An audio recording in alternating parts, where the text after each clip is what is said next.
Баршаңызға қайырлы күн достар, сіздермен Жансая. Бүгін сіздерге өте дәмді әрі жасалу жолы да өте оңай королевский тортының рецептімен бөлісетін боламын.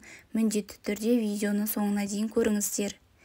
Ең алдымен жұмыртқамызға қантты қосып, әппақ болып көпіргенше миксердің жай жылдамдығынан бастап жоғарғы жылдамдығына дейін қоса отырып, әппақ көпіршік болғанға дейін миксерлеп аламыз.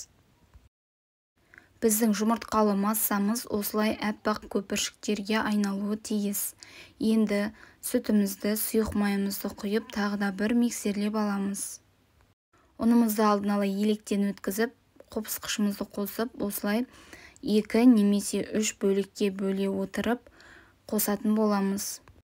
Бірден ұнның барлығын салып жіберетін болсақ, біздің массамыз көтерілмей қалуы мүмкін. Сол үшін 2 немесе 3 бөлікке бөле отырып массамызға қосып араластырамыз.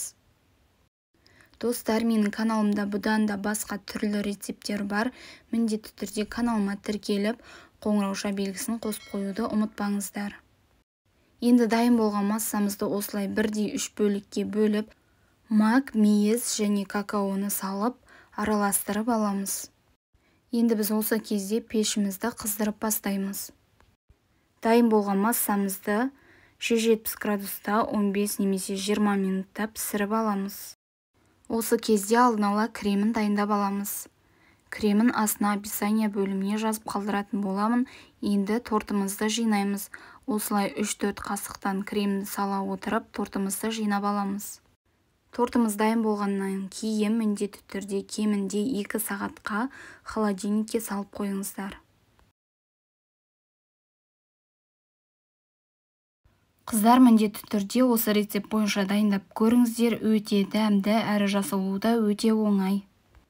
Егер сіздерге видеом ұнаған болса, міндетті түрде комментарий жазып, лайк басуды ұмытпаңыздар.